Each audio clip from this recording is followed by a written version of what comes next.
and I'm here today with Citizens for Excellence and Elected Leaders. This form is District 4 for the District 4 Council seat rating. 6, I'm sorry, 6. When you get my age, you make mistakes. Thank you, District 6. I'm gonna ask everyone to put your phones on silent. You can record with your phone. With anybody that has a producer or a cameraman, they cannot record this. It's being recorded by the CEO. You will have orange cards coming around to get your questions. If it's not an orange card or have my logo on it, I will not accept the questions. Tonight, these 3 is my guests. So I want y'all to respect my guests. And I want to thank the pastor of this house, Pastor Chris, my moderators, Kathy Adams, Joe Flint. Anybody, let me say, anybody that when we're recording, I don't want no applause, no cheering, no clapping. We will do that at the end of the form. We got to make sure that we get the questions and so forth answered. With that being said, I'm going to say, candidates, I sent you guys an email. I asked you for a request. I'm hoping that you honor that request when I put in the email. Now I'm going to turn it over to the moderator. Thank you. Thank you, Ms. Chapman. Good evening, everyone, and welcome to the Candidates Forum for the City of South Fulton District 6 Council Forum. Again, all of our candidates have been invited to the forum this evening. And look at here, we have a full panel. Every qualified candidate showed up. And to our incumbent, Councilwoman Natasha Williams, congratulations. You are the first incumbent to show up to our forums. So thank you for attending.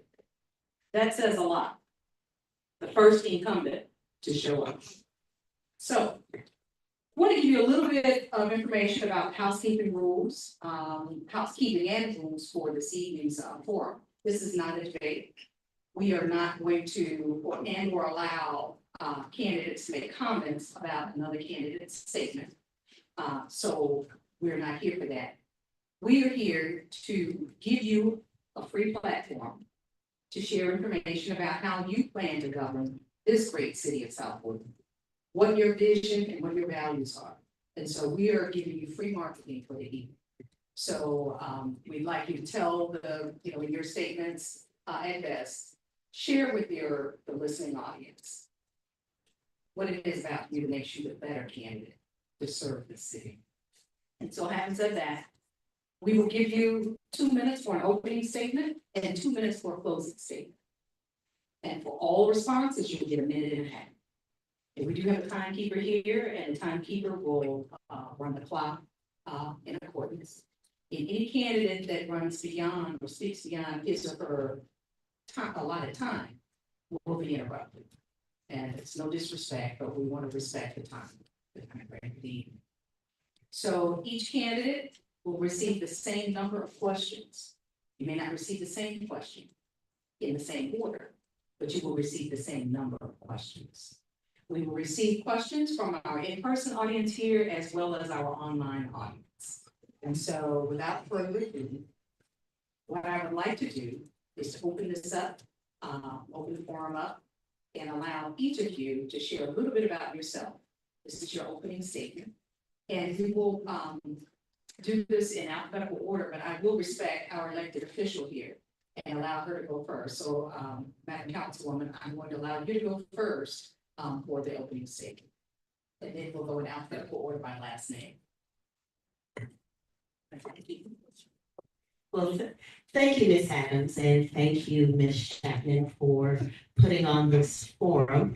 And as always, I will start with my signature greetings and salutations. And welcome to the Sensational 6th District. I am Councilwoman Natasha Williams Brown, proudly serving the Sensational 6 for the past 4 years. During this past 4 years, a lot has been accomplished. Many things that residents have been waiting 10, 15, sometimes 20 years to see happen in their neighborhood. And I've been able to effectuate that change to move progress forward, bring businesses to the Old National Corridor, provide services to seniors, and a plethora of other accomplishments that I look forward to sharing with you as the evening goes on. So once again, I thank you for coming. I appreciate each and every one of you for showing up and taking the time to learn about all of us. And I look forward to answering the questions that are going to be posed this evening. Thank you so much. So next we'll hear from Ms. Freeman.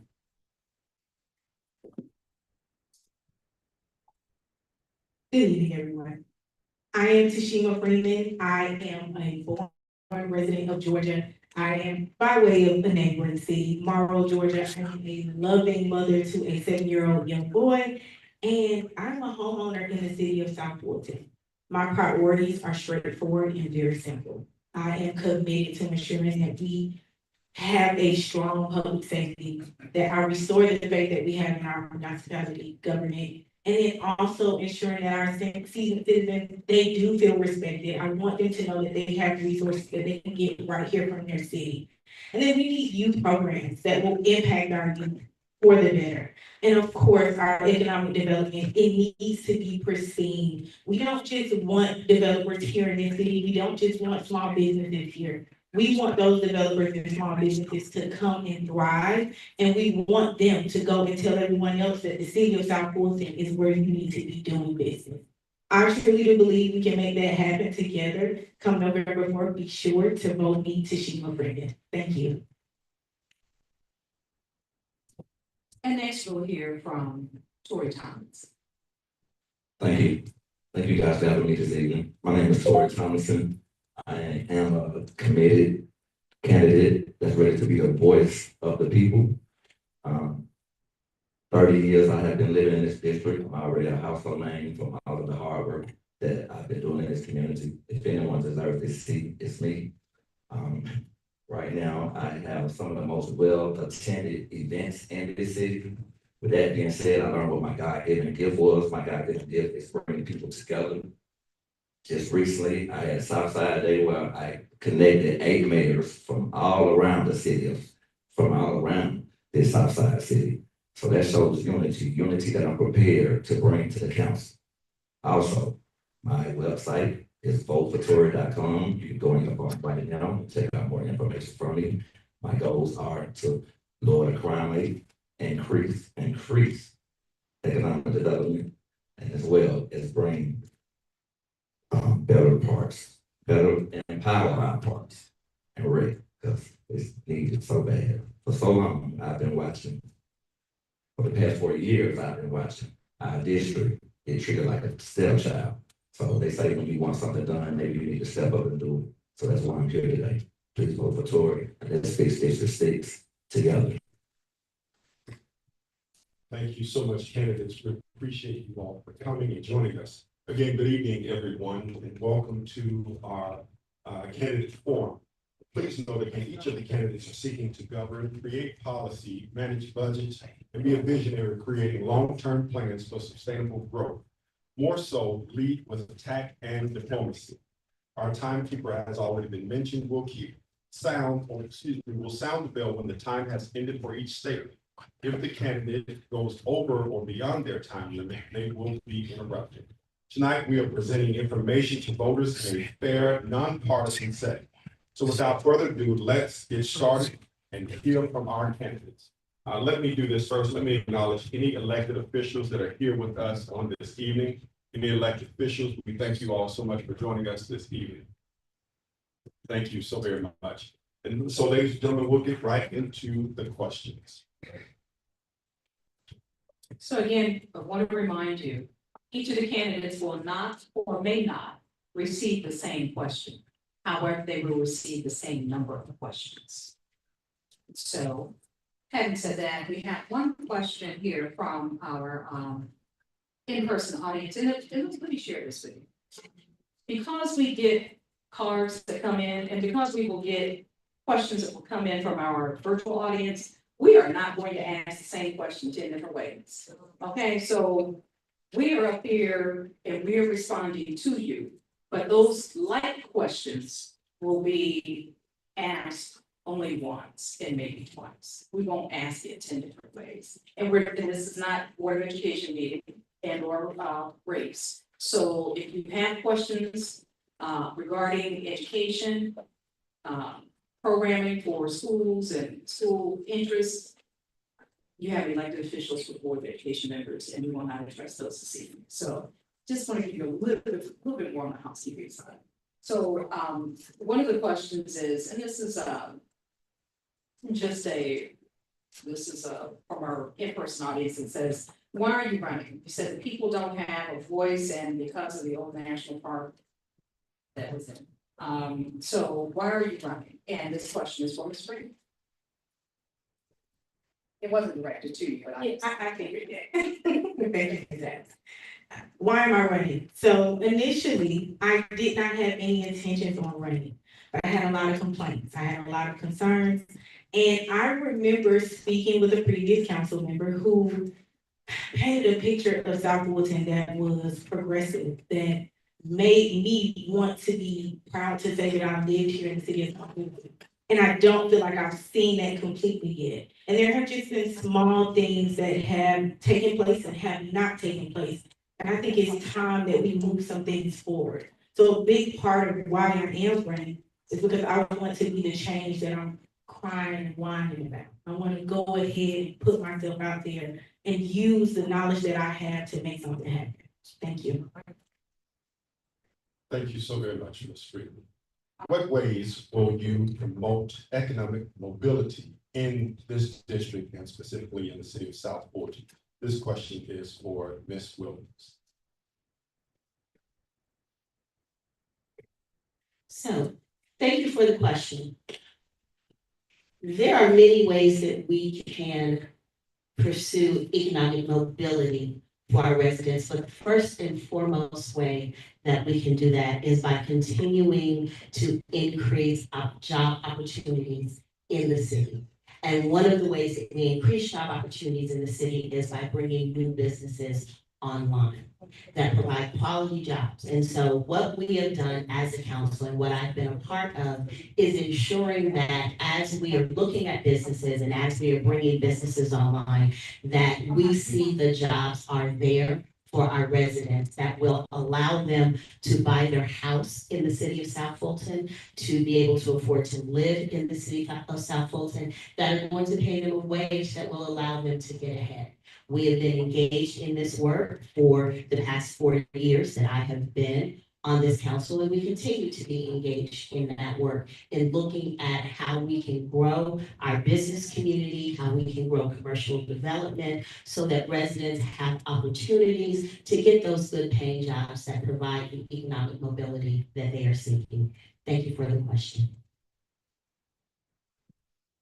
Thank you very much for that question, that response.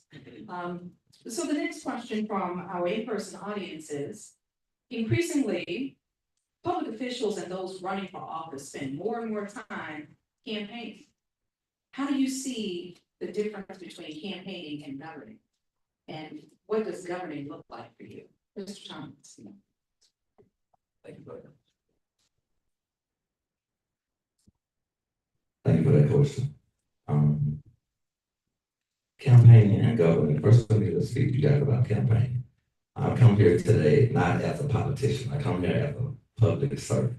So this is a new ball game for me, and campaign can be kind of dirty, which is what I've seen this previous week. But I love challenges. I'm not going to let that stop me.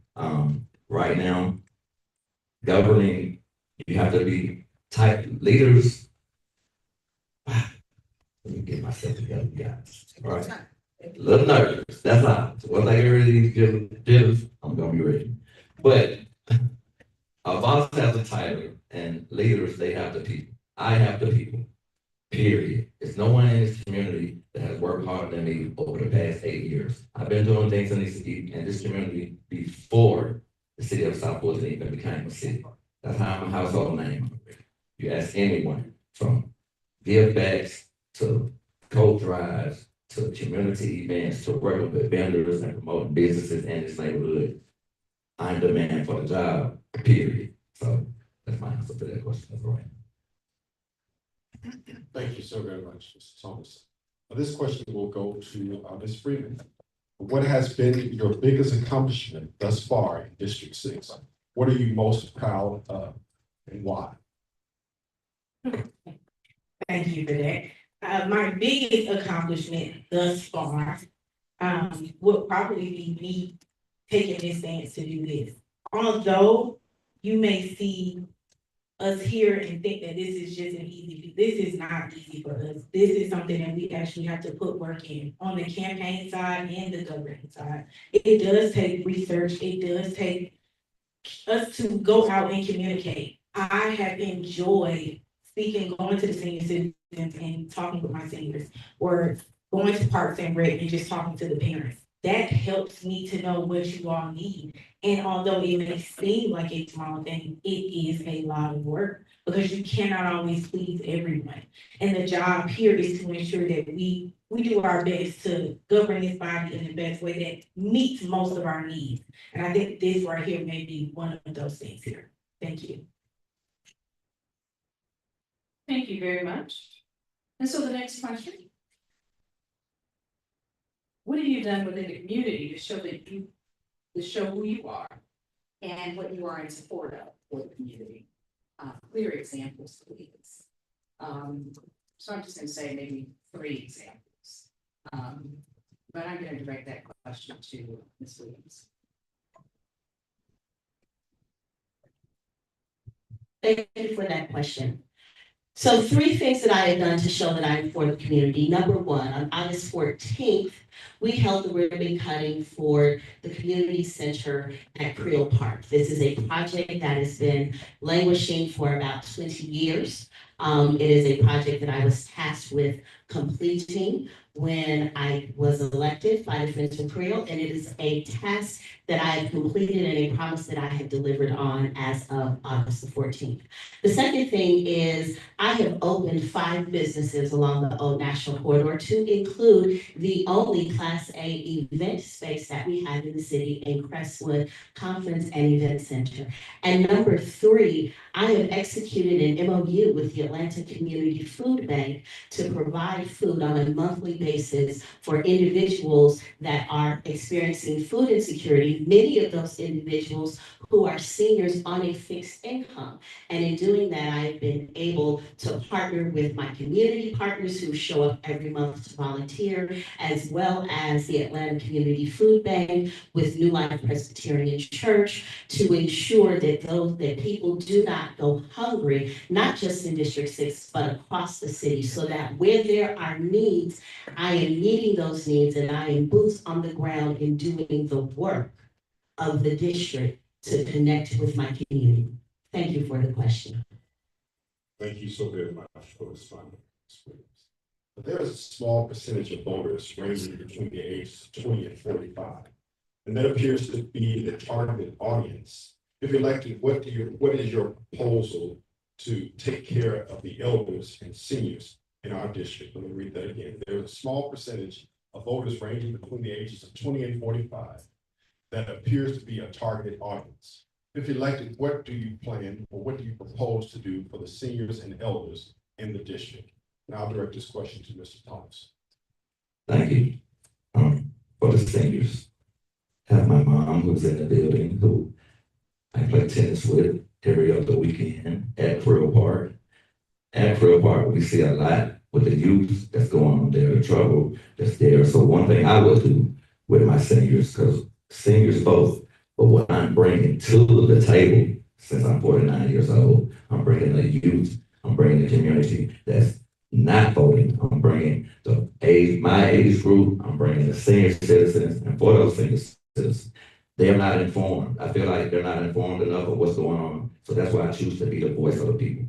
What I would do for the seniors is send out newsletters. Most seniors, they're not on social media. They don't have the info they need, and they find out late. We can have a computer class at C.EE.L Park. I'm listening to the statements about the upgrades that she just had at Crow Park, but that was August 14th, and it's been 4 years already, and those are recent upgrades. And what about the past 4 years? It seems like it's election time, and now people want to do things in our district, but people are tired. The residents are tired. They see what's going on. That's why they're asking me to be here, because they know that I'm going to lead. Let's fix this, let's fix together. All right, now. Thank you very much for that. And so we have, from our in-person audience, and then also I want to just share with our audience, we have 3 candidates here. We don't want to direct questions to any one candidate. We want to make sure that we level set this and we give them all their opportunity to answer the questions, to respond to the questions. And so we ask that you try not to direct questions to any specific person, but we'll allow them to respond to them. So one of the questions that has come up is, does your district have data centers planned? If so, what would you do to be sure that they do not harm the residents' pockets and their health? And that question would be from Ms. Freeman. Okay, data centers is a huge thing right now. No matter what district you are in the city of South Fulton, it is a concern. As of right now, we don't have data centers, but it doesn't take much for a data center to come in place. And we have a lot of land that is for sale right now and for lease, where a data center can easily come in. I think the biggest thing we need to stay focused on is being progressive and ensuring that we're not just reacting to those data centers coming in, but we're progressive and we already have a plan in place on what we need to do. There needs to be ordinance put in place so that our people are comfortable. They don't need to step outside and look over their shoulder and see a data center. It just does not need to happen. We have the space for those data centers. We just need to be proactive in creating those spaces and making it welcoming, because they're gonna come. We just need to ensure that we do our part as council members, that they're comfortable, but that we are first in mind and that we are comfortable. Thank you. Thank you so very much. Will you introduce a resolution to remove or restrict P card use by elected officials as recommended by the Baker-Tilly audit? And I'll direct this question to Mr. Thomas. Can you repeat that? Sure. Will you introduce a resolution to remove or restrict P card usage by elected officials as recommended by the Baker-Tilly audit? For that question, I choose to be the voice of the people, so that's a question that I will let our voters decide. Right now, the current council has lost the trust of our people. So I guess that vote right now would be that we don't need them. I throw a lot of multiple events already without the help of the city. And I use my resources. I use the help of the community. I use the people, the businesses that I know, from Walmart to Kroger and all those things. So me personally, I don't need those things. Like, for example, for over the years, I've been seeing events thrown by certain people in the council, and these things cost like $150,000 to $200,000. And I'm looking at these events that we spend so much money on. I just do one of the biggest events in the city, and it only cost me $60,000 and had over 5,000 people there. But we're spending $200,000 on events, and only a handful of people are even coming to them. So it's just time for us to have the right leadership and get someone in there who knows how to budget and plan the correct way. Let's fix District 6 together. Well, thank you. That's a good segue to my next question, because you mentioned the word budget. Budget and finance. Want to make sure that our constituents know this is not all about economic development.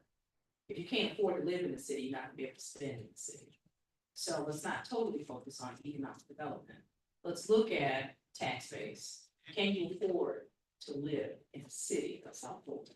So I want to dovetail into what's currently on tomorrow's agenda for a council meeting. And I want to ask my question of my candidates here about the upcoming budget.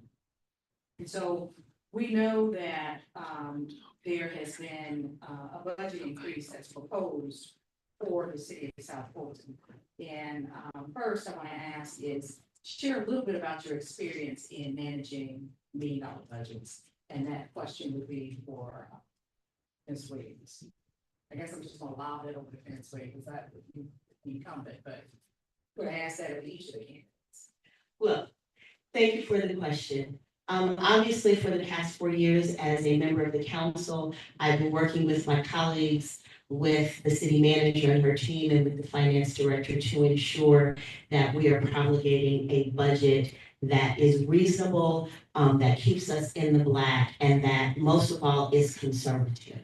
We work very hard to ensure that we are not overspending and that we are not wasting taxpayer funds. That being said, in my personal life, I am a certified research administrator for the Rollins School of Public Health at Emory University. And all I do in that job is budgeting, multi-million-dollar grant budgets, which, as you know, if you work with grants, come with terms and conditions. So in my professional life, it mirrors my council life in that I work every day with numbers, with budgets, in ensuring that my faculty do not go over their budgets, that I am budgeting properly for their expenses. And all of those experiences have enabled me to be able to have data-driven, intelligent conversations with our city manager and with our council members about what our budget should look like and how we can best serve residents with the funds that they have entrusted to us.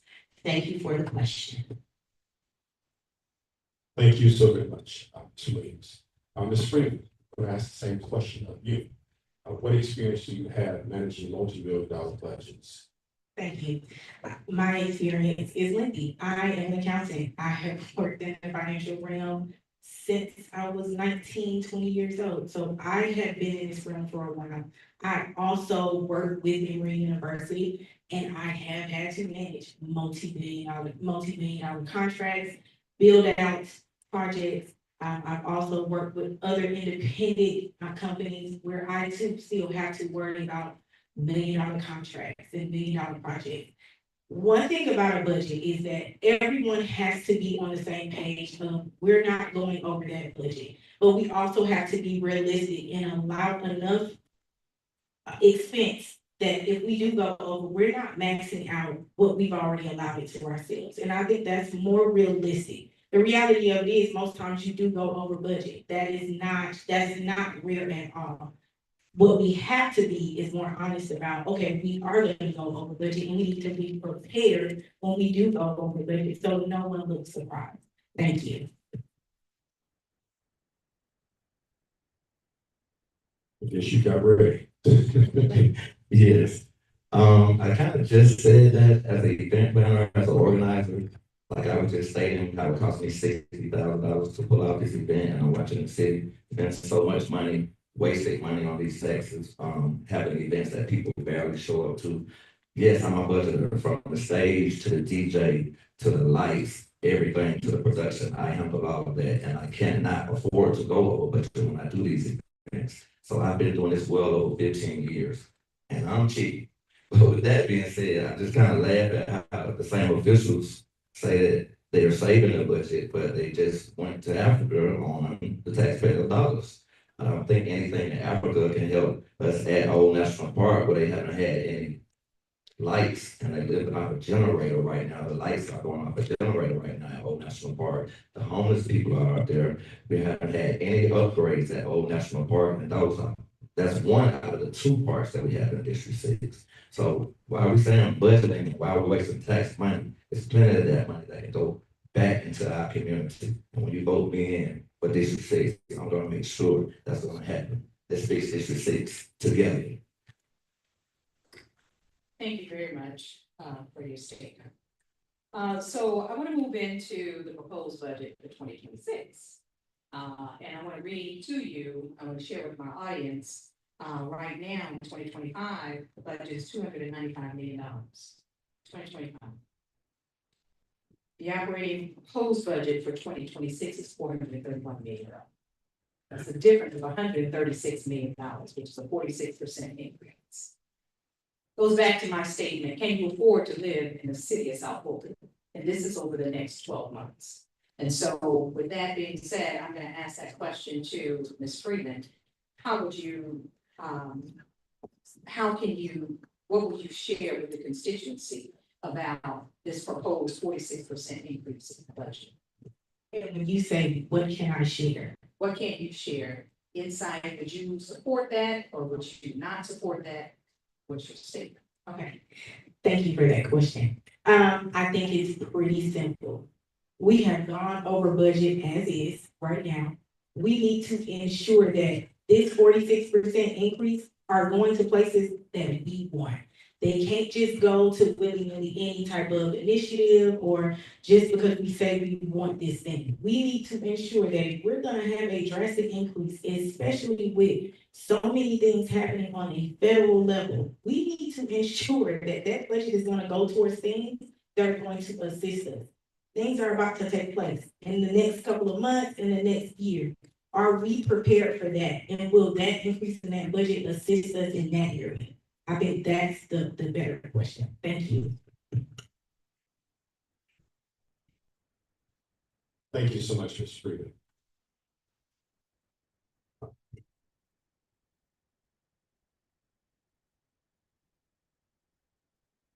What do you believe are the most pressing needs of the residents in District 6? And what new ideas or initiatives will you bring to the city over the next 4 years to address the needs? I'll read it again. What do you believe are the most pressing needs and or issues of the residents in District 6? And what new ideas or initiatives will you bring to the city over the next 4 years to address those needs? And I'll direct this question to Ms. Williams. Thank you for the question. What residents have indicated to me by and large, as this is a legacy district, I hear a lot of concerns from our seniors who want to age in place. And they are interested in services that will enable them to stay in their houses, that will enable them to continue to live vibrant lives. To that end, I have begun to partner and will continue to partner with Facts to Thrive, which is one of my community nonprofits that I work with to provide the senior services. And so right now I am working with Facts to Thrive to assist seniors in District 6 with being able to get minor home repairs done to their house through funds that Facts to Thrive received from Fulton County. I am working with Facts to Thrive on issues of people needing handrails, people needing ramps. We have already been having senior tech classes. In October, I will be having my second annual senior resource fair to provide resources to the seniors who have said they want to be able to stay in their house, they want to be able to age in place. And as I have been providing those services that they have been requesting, I continue to solicit their feedback so that they can tell me what it is that they need so that I can then go out working with my community partners and with the nonprofits to give them what they have asked for. Thank you for the question. Thank you. And so, Mr. Tomlinson, I'm going to ask you the same question about a 46% increase on the proposed budget.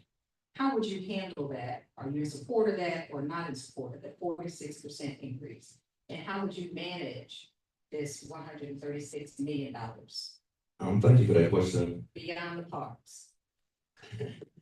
Beyond the parks, okay. 46, what is that, 46 million? 46% increase. Okay, so I that, got it at $36 million. okay, well, let's be honest. That money goes to the city, it goes to the police department, it goes to the fire department, like a lot of that money is already accounted for.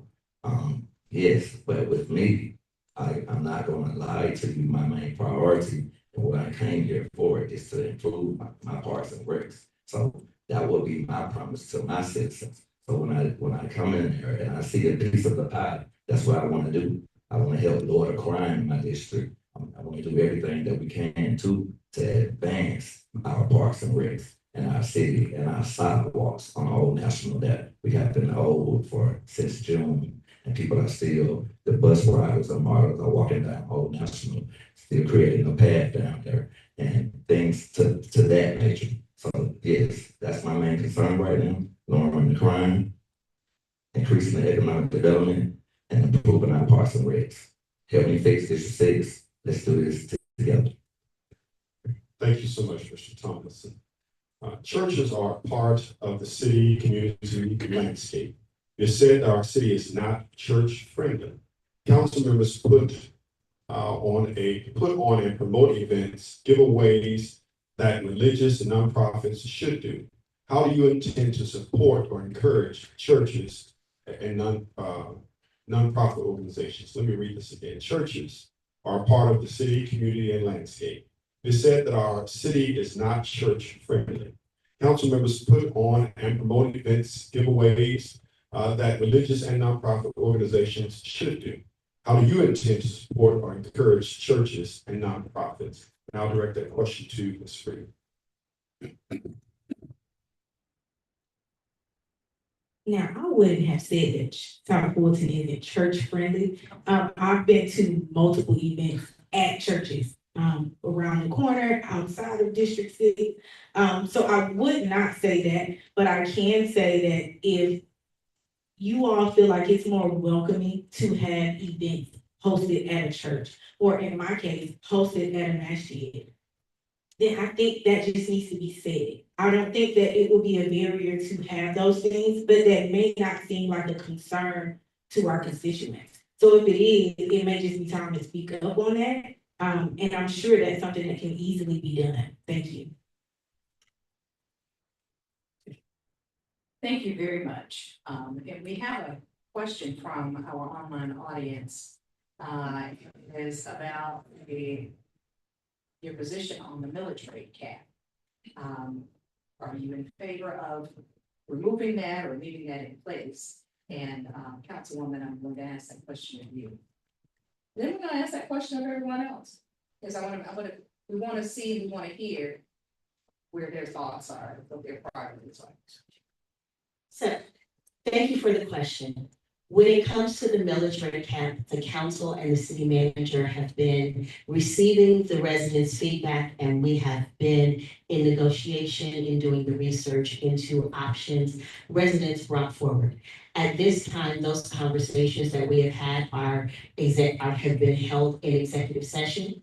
State law prohibits me from being able to discuss or reveal anything that we have talked about as it pertains to the military cap. However, I do encourage any resident who wants to hear about this issue to come to the council meeting tomorrow night, where they will be able to receive a presentation that will include the information that was shared with us in executive session that is governed by executive session privilege as set forth by state of Georgia law. Thank you for the question. Thank you. I'm going to ask that same question of Mr. Tomlinson. What's your position on the military? Thank you for that question. Like I said, I'm the voice of the people. So my first concern will be what to serve the people and what they want. So if I ask I would do something to this nature, if I raise a hand, would y'all like the military raise? Exactly. I stand with the people. And that would be my vote on that. But it's a slippery slope. When you raise the millage rate just a little bit, the city makes about $5 million, you know what I'm saying, that can help the city. So I understand that part as well, but nobody wants to raise that. I feel like there's other ways that we can afford to build these buildings without it, me personally. But whatever my constituents want, that's what I want. Let's fix District 6 together. Amen. And Ms. Freeman, I'm going to ask the same question to you. Your position on the military camp. Okay, my position on the military cap is somewhat similar. I also believe that we have to be educated on what all entails with that military cap. Okay, we don't want it to go up, but what does that mean for us as the citizens of South Fulton? And if we do increase it, what does that look like as well? So I think that is a big part. My major goal is to ensure that we are all comfortable. I am a homeowner in this city as well. I have already witnessed my property taxes go up and my property value go down. So I am with you all on all fronts. I want that to be very clear, but I am also a very logical thinker. So if I know that it is going to assist us in another way and it be a bigger impact, then I am not opposed to that, but I am also not just willing to let go of the cap without doing that due diligence to ensure that it won't benefit us. Thank you. Thank you so very much for that response, Ms. Freeman. There's been many conversations in past forums that the council does not allow comments from the community. My question is that something that would change in the next term? Or is that something that you will continue to allow to take place? Now, I ask that question of Ms. Wood. So thank you for the question. I'm going to assume that when you say comments are not allowed, that you're referring to residents' ability to come to the council meeting to public comment. Yes, I'm sorry, let me be clear, yes. Yes, and so first and foremost, public comments are in fact allowed. Those public comments just simply have to be germane to what is on the agenda. What is no longer allowed is for residents to come to council meeting to launch personal attacks against council members they don't like, to call for the recall of council members that they don't like, to launch tirades about issues that are not present before the council on that agenda, and to just in general say any and everything that they want to say. Residents do in fact have the ability to come and talk about what is on the agenda. They also have the ability to text or call any of us. They have the ability to email us. And I can't speak for any other council members' residents, but my residents have no problem stopping me in Kroger, Walmart, Family Dollar, Marshalls, or any of the stores where they see me in the street to say whatever it is that they think and feel. And so I would suggest that with all of the avenues available for public comment, saying that public comment is not allowed is inaccurate. Thank you for the question. Mr. Thomason, I'll ask you the same question. What are your thoughts on public comments based on the current setting that the council has? I have been on both ends. I have been to a council meeting where I was not able to speak and they were speaking about my own event. So I understand the frustration from the residents. I get it. The average person believes that, you know, hey, when I go to the city council, I should be able to just write my name and speak. I understand it. And it also gives a perception to the people that they're not letting me speak because they want to do things their way. So I get both ends. I see the frustration, but me, I would love to hear what the people have to say. They are the taxpayers, and sometimes they just need to come and vent. Sometimes they have an issue going on right then, and they come there, they waste their gas, they come there, and they come there with the expectation to get answers, and they don't. So no, I'm not in agreement with that. I would love to hear from the public. So let's fix District 6 together. So I'm going to ask a question about working as a city versus working as a district. Which I think is important, because for any of you to get anything done, you gotta have a majority vote.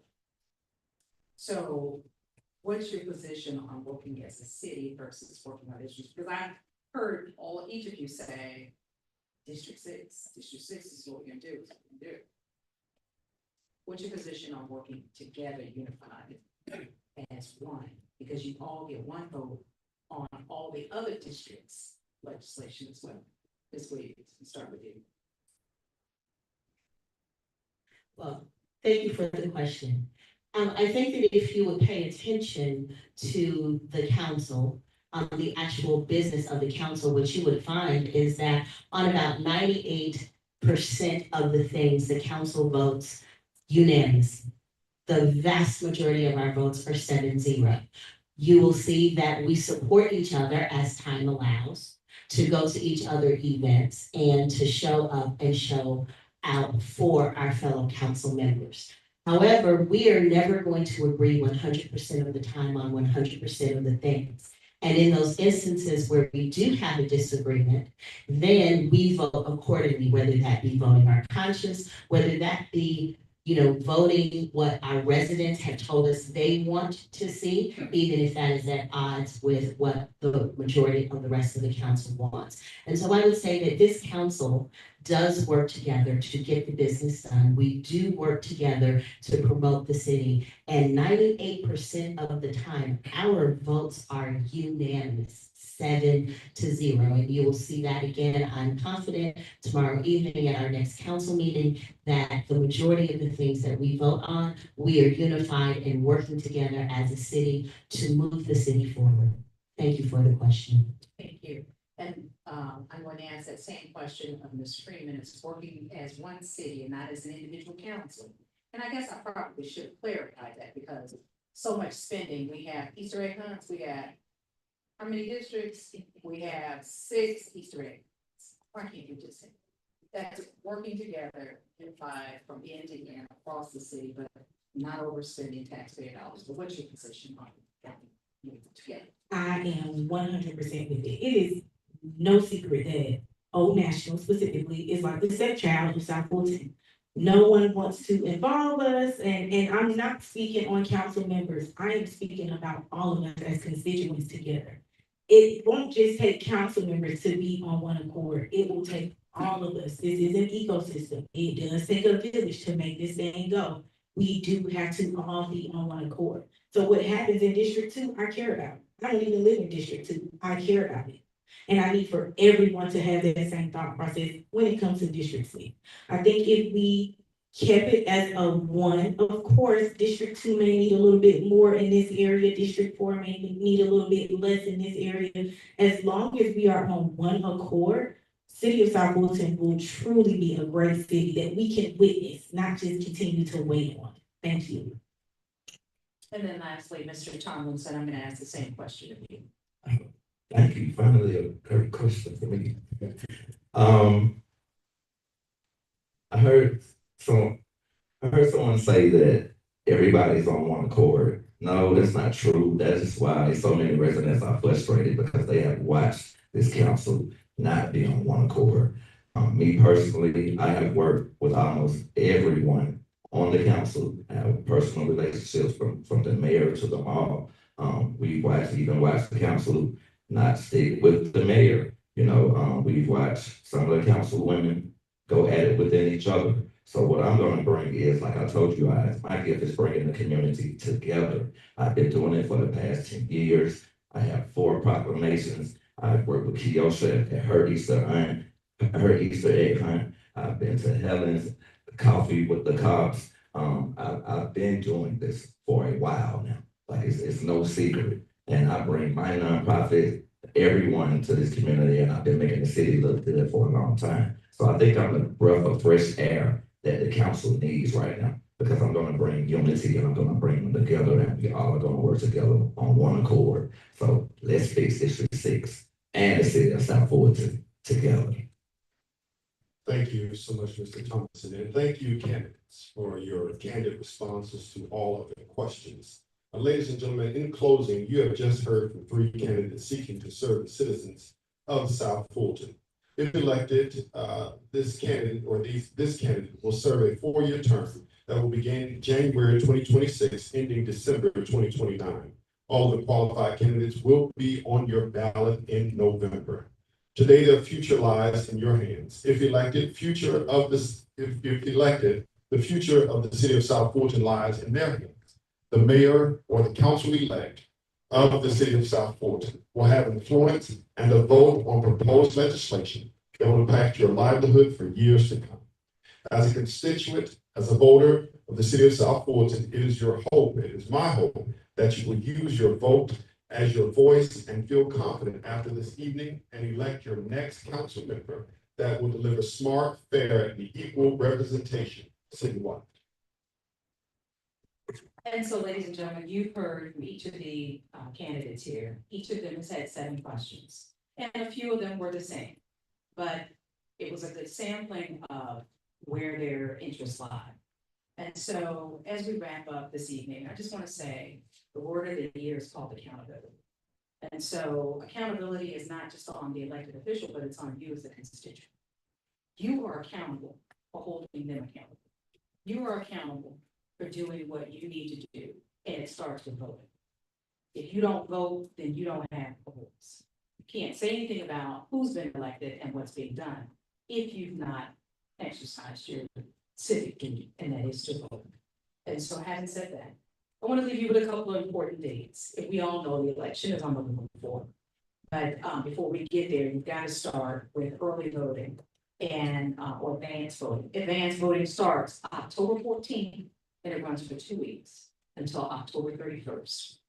And so registration deadlines, if you haven't registered to vote, or if you know of someone that hasn't registered to vote, deadline is October 6th. So you have a few weeks to do that. And you can register to vote using your mobile device. And so if there's a runoff, that will be held on December 2nd.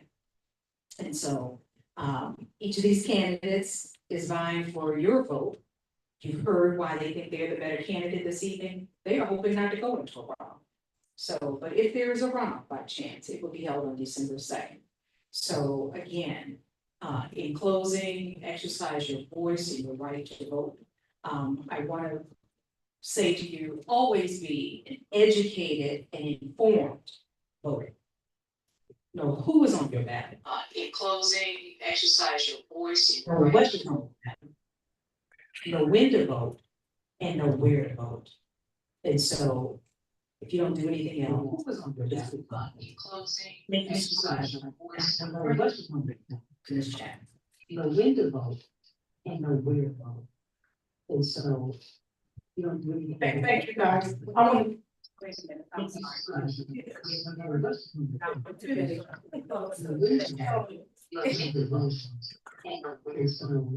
For some reason, we're getting. And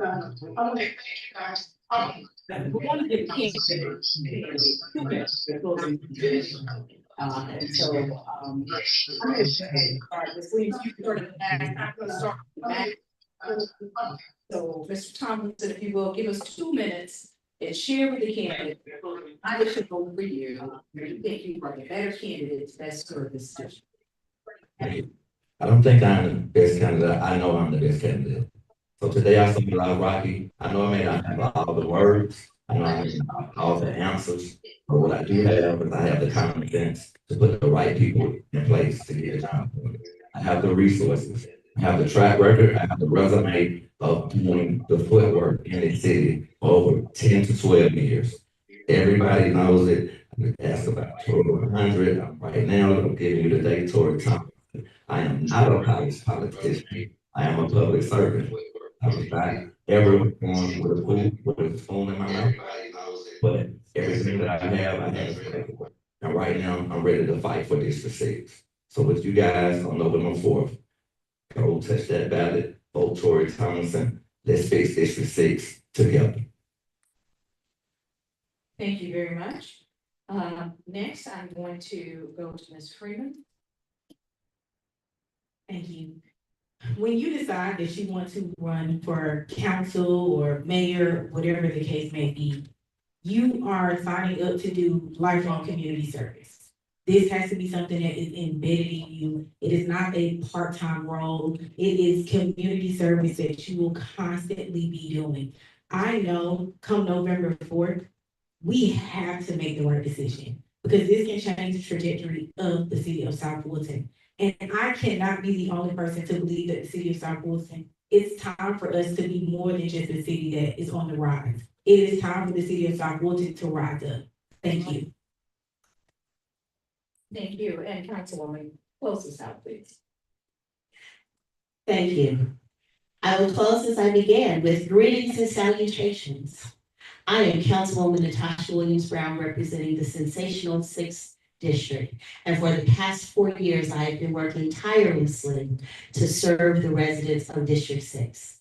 It was a natural outgrowth of my work in the community from my days of advocating for Kroger to remain in the city of South Fulton and working to relocate them from Godby Road to Flat Shoals Road, to my days at the Love T. Nolan PTA as the secretary and subsequently the vice president, to my days as the block captain for the neighborhood watch in my neighborhood, where I worked successfully with Fulton County Commissioner Bill Edwards to get a gang out of the neighborhood.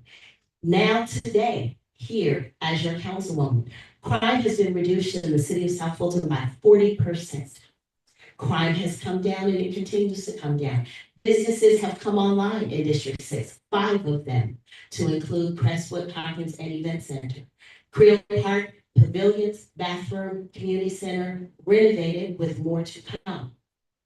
Promises to the residents to provide those senior services achieved through working with community partners, through working with New Life Presbyterian Church, Facts to Thrive, the 100 Black Men, Alpha Kappa Alpha Sorority, Omega Psi Phi Fraternity, Phi Beta Sigma Fraternity, and Zeta Phi Beta Sorority. The community connections are more than just having events. They are deeply rooted in doing the work of providing the community service, of providing the leadership, of providing the action that outweighs the talk.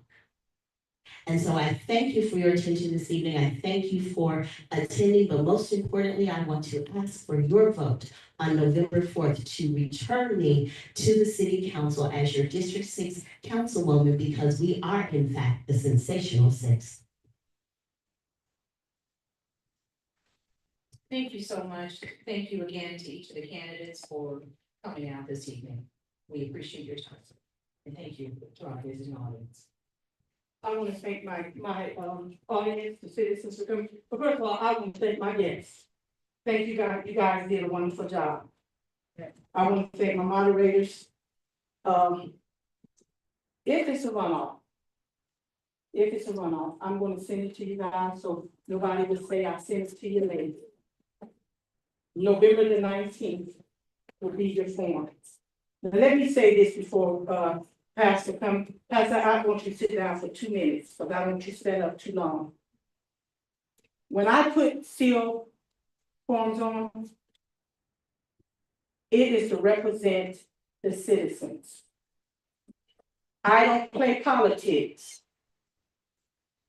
When I give out the cards, the reason I give them cards out, because the questions are not staged to one individual. I just want to make that clear. It's not I'm being mean or anything. And if you feel, I got a text and nobody never know where I got this text from, and I'm just gonna pray it, they soften it hard soften. If you feel that you came here and you did not get your way and you're not coming back, I am so real. You don't have to come back, because that let me know that you're not doing it from the heart. We are servants. You have to do this from the heart. I hold everybody accountable. But at the same time, I'm not going to come here and bash Mr. Thomas, Miss Freeman, or Miss Williams. Period. And I'm not going to let nobody else disrespect my guests. They're my guests. Everybody have a card. I gave the opportunity to give the cards. Everybody have one question, because we're taking questions from YouTube, all social media outlets. But to come in here with a whole list of questions and you feel that you want to say, not here. I'm sorry. I'm not going to do that to nobody else forum, and nobody's going to come in here. I said from the beginning, you got to respect the house. I might not like the position, the person in the position, but I got to respect it. Just like I might not like the man in the White House. He's my president until we get him out of there. I got to respect that man. So I want to leave that with you guys. I ain't mad, but I go straight from the hip, because see, I know social media say something different tomorrow, and I have to act ugly when I get to work in the night. So what I'm saying, I'm not telling anybody here who to vote for. Vote your choice. But you got to respect the people. And these are my guests. I want to thank the pastor of this house. I said you got to respect this house. I want to say thank you to my moderators, Joe and Kathy. But most of all, I'm gonna always say it. I'm gonna thank that man that's standing behind me when ain't nobody else standing but Mr. Chatman. I'm gonna thank the man of my house. Thank you. And so other than that, I'm gonna turn it over to the pastor of this church. I sent you guys an email. I want you guys to honor that email. And then if you did, obviously send it again. But again, I want to thank you. We're gonna take pictures together. All of us gonna take pictures together. We're family today. This ain't an endorsement. We're family today. Thank you. Amen. Thank you, Sister Damita, and I'm thankful for each of you that are here, and thankful to be able to offer our venue for serving. And we're thankful for these candidates for appearing here. And you know, one of the great things about this nation is that we have houses of worship. We have freedom of worship. And we're all free agents, and we get to make that selection. But one of the things that's important in any community is to make sure that we have community standards. You hear me talk about that often, and that's going to be my comment. And I'm going to verbalize a prayer in a way that this Baptist missionary does it. In the Gospel of Luke, chapter 12, verses 2 and 3, it says this: "For there is nothing covered that shall not be revealed, neither hid that shall not be known. Therefore, whatsoever you have spoken in the darkness shall be heard in the light. And that which you have spoken in the ear in the closets shall be proclaimed from the housetops." Character, brothers and sisters, is who you really are. Reputation is who people say you are, with all of their limitations. They can say you are good or bad. Character is a priority matter with God. For the Christ follower, understanding repentance unto salvation versus repentance after salvation. Omission versus commission of sins. Terms like confession and courage, consecration, truth that is absolute, and there is no alternative truth. All right. Real important that we seek character as those who elect officials, and it's important that officials seek to have character as officials. Amen. Father, we thank you. Thank you for this evening. Thank you for this time that coming together. Father, we just pray that we, as we've been praying before, praying for clarity about voting, praying for clarity even in campaigning, praying for clarity in governance. And so, Father, I pray that as we go down from this place tonight, that we go down with a little bit more of that clarity, another piece to the puzzle of that clarity. And we do so not just in reputation, but we do so in character. And I pray in the name of Jesus, amen. Amen.